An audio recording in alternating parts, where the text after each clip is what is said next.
Hey there, Stinky here. This is a replay of a 2500 Affliction lobby.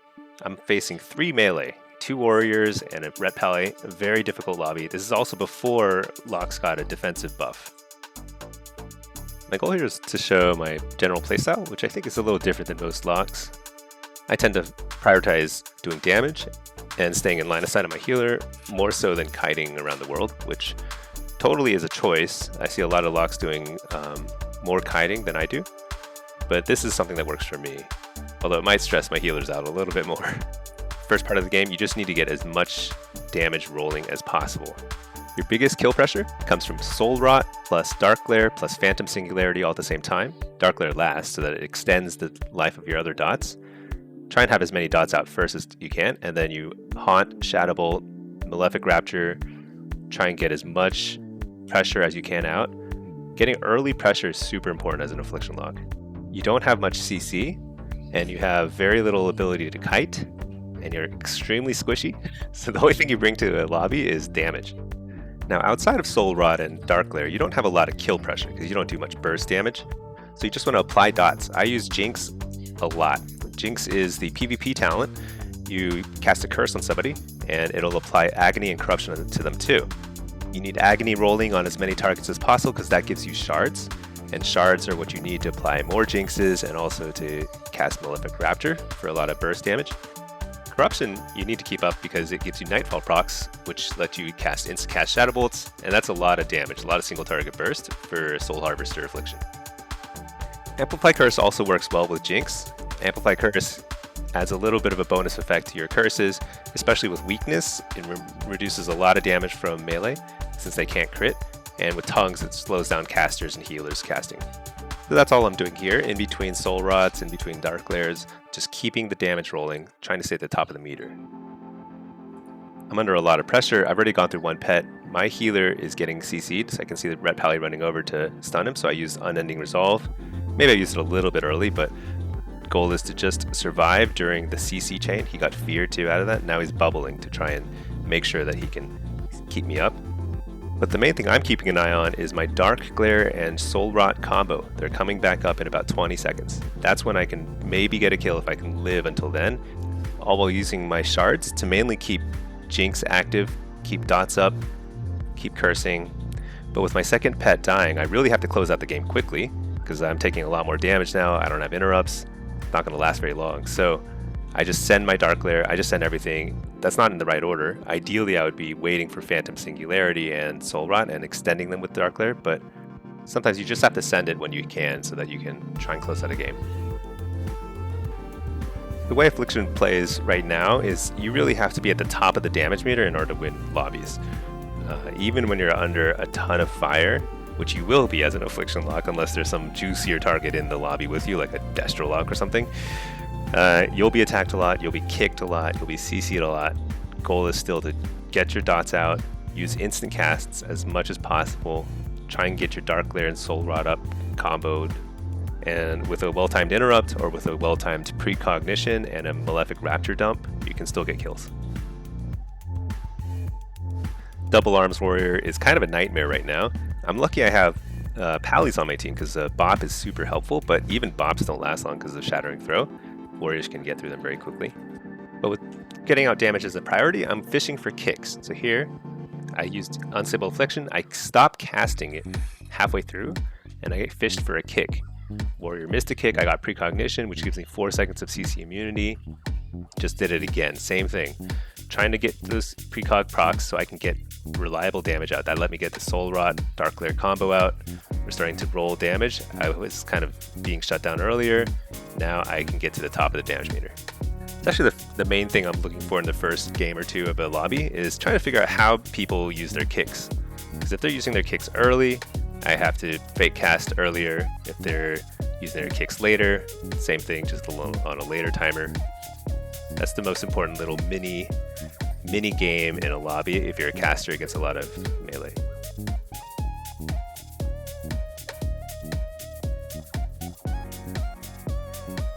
So that's my 4th precog this game.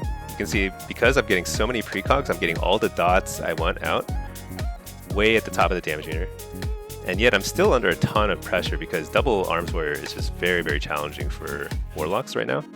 There's some Warlock buffs coming after this was recorded, making them a little bit tankier and reducing Arms Warrior's kind of spike damage, but this will probably always be a challenging matchup. Warriors are natural counters to Warlocks, but if you get precog, you can just do so much damage the other healer can't deal with it. And I'm able to get a little bit of space here, because the warriors are so concerned about their health, they have to stay in that power word barrier. I can just free cast over here on the side. We make a nice triangle formation so the healer on my side can't get CC'd. Eventually we get the kill.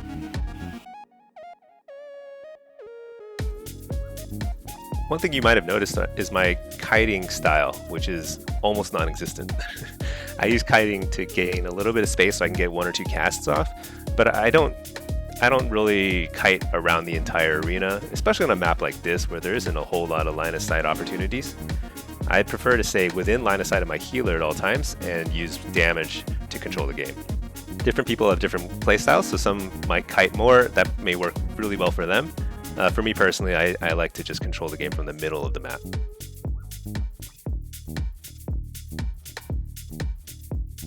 Again, I'm starting the game with jinxes. I'm just amp cursing. I get UA up. I fake cast to get a precog proc so I can get more dots out. I'm not using that to kite, I'm using that to get damage rolling.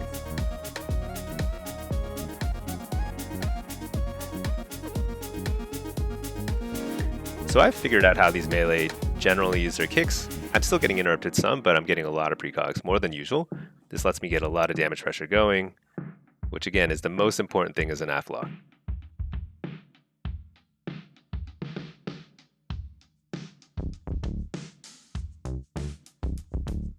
This is another great opportunity. Both kicks are on cooldown. They didn't kick me, they kicked somebody else.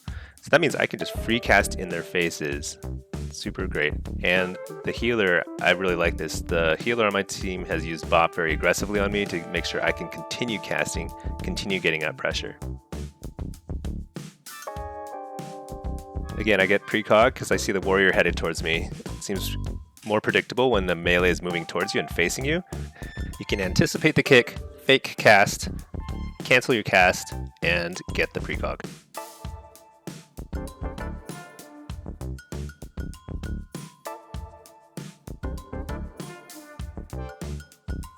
My Soul Rod is available, so I'm trying to get a precog, I'm trying to get away, getting interrupted, so they're slowing down my damage.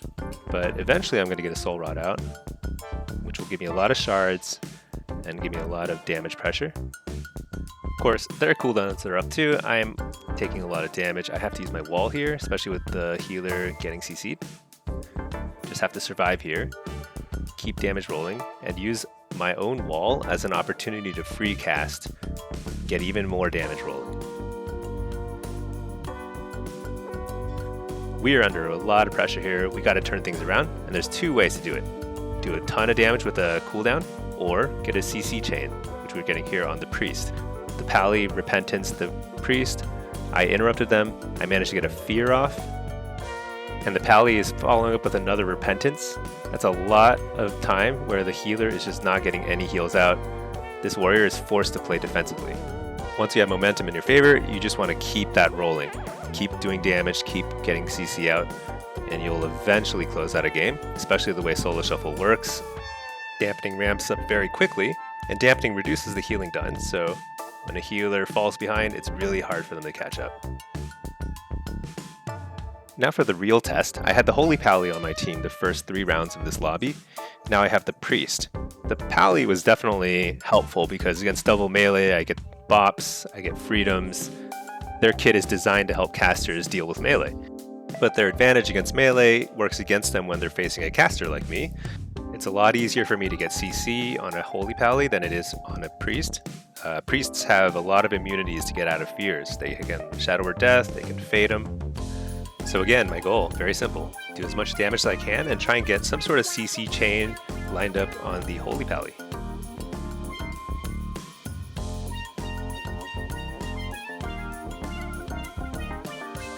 Here the warrior dropped a Spear of Bastion on me. I think that's what it's called, some sort of spear. I can use a gateway to get out of it. If if I try to run out of it, it'll suck me back in, so Gateway is really the only way to reliably get out of it. I missed my kick on the Holy Pally, so he's free casting. We're not getting any real pressure out here. That's okay. I get precog on my own. Now I'm able to get dots up on all targets and search for some sort of fear or some sort of CC on the Pally. So I like my positioning here, so I'm not really kiting. There's no need to. The priest is in a good spot to heal me and also get some CC out. I'm in a good spot to get damage on all 3 targets, and I can still interrupt and occasionally fear the Pally healer. That said, against melee I will port frequently. That's mainly to get the Abyss Walker buff, which makes me take 8% less damage in PvP, as well as to buy a little time to get 1 or 2 casts off for free as well. With barrier down, I'm just going to stay here, trying to tunnel as much damage as I can, even though I'm getting hit by the Blade Storm. The Pally healer is aggressively dispelling my Unstable Affliction and my dots, which is very effective against Affliction locks. So I just have to reapply dots as quickly as I can, keep uptime as high as possible on my dots. It's the only thing I can do. This is one of those moments I think I could have done better. I got precog, I interrupted the enemy healer, I have a lot of damage going out, but I think I waste my wall here trying to get more aggressive, but I just got CC during it. Stunned, feared, Searing Glare, really didn't get much going there, but on the bright side, the enemy healer still can't get his team above 50% health. We're definitely on the offensive. The other Pallys have used both their bubbles, so we have a lot of opportunities to try and land a kill here. But we're also low health on our side, and this is a very important moment. I get kicked? That's really bad. Really bad time to get kicked. I could have coiled there instead and closed the game out very cleanly, and instead we scrape by with the win. But this is a triple melee lobby, and I'm an Affliction lock, so I should be losing every round, so I totally deserve it. On playing Affliction in general, it's a very tough class and spec to be playing right now. In the current meta, especially in the last few patches, Blizzard has kept buffing melee, just repeatedly buffing Ret Pallys, Warriors, Windwalkers, you name it. It's really hard for Affliction locks to survive in this current meta. I think they're doing a little bit of tuning now to help locks out. Locks are actually one of the weakest casters right now, maybe even one of the weakest PvP classes in general, but that changes very easily with a little bit of tuning, and frankly, it's super fun to play Warlock because it's so satisfying when you win a lobby that you should be losing. I actually got a few whispers from people in this lobby after the lobby saying that Warlocks are OP. I mean, in a totally good-natured way. Everyone is, I think, very, very nice and funny. But at the same time, the reason why they're thinking that, because I don't think it's true, especially if you look statistically, I don't think Warlocks are even like close to the top of the ladder.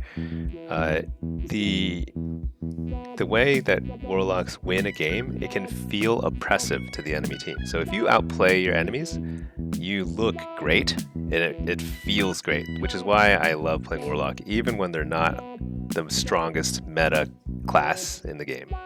And this is an Affliction lobby. Affliction is probably the weakest of the 3 Warlock specs right now, because it's very easy to shut down unless it gets a lot of precog, which I'm getting here, which is great, because that's the only way I would survive this lobby.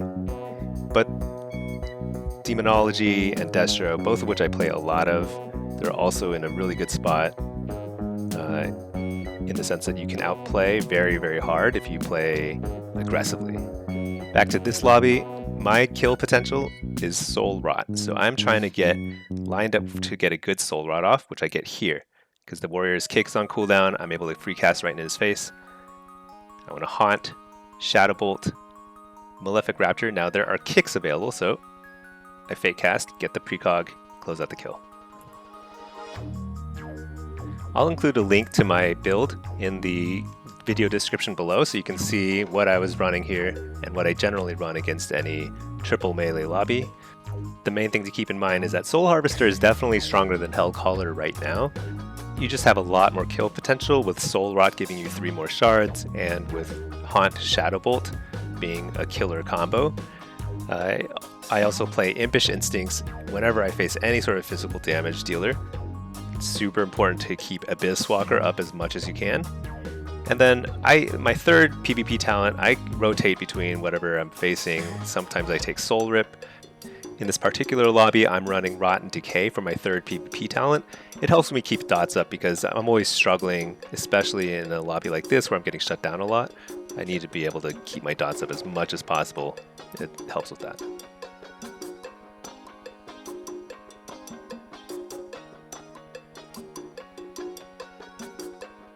If you take a look at the damage meter in the bottom right, you can see I'm absolutely pumping here. That's because I'm keeping full uptime on all my dots. I'm actually getting things like Shadow Fury off with 2 melee in my face. One thing that happens throughout a lobby is if you start fake casting really well, then you can actually start just full casting in people's faces because they think you're going to be fake casting. It's all, again, part of the mind game. Throughout the 6-game lobby, you want to be tricking them. See, I got a full cast off right in front of them. They could have kicked that. And then I immediately fake cast and then get a precog because they are trying to kick the next one. This is the mind game you play, and this is how you win lobbies against heavy melee, heavy hunters, really annoying classes to face as a warlock. I take a bit of a risk here. I use my Unending Resolve to try and close out a kill because I think that we have enough CC to chain on the pally, but don't take into account his bubble. And now I'm down a major defensive cooldown. The warriors are in no danger during the bubble. Things are a little hairy here. If I land an interrupt on the pally healer, I notice the priest still has swap, so I can actually play aggressively even low health, and we get the kill. Alright, and that's a 6-0 right there. So I hope you enjoyed watching this. Please do like and subscribe if you enjoy this content. You can also catch me on Twitch, twitch.tv/smellystinky. I'm streaming regularly. I love to answer any questions you have. You can find info on add-ons, macros, weak auras, anything you need for Warlock PvP. I play all Warlock specs. I play Shuffle, Blitz, and Arena. Hope to see you all soon. Peace.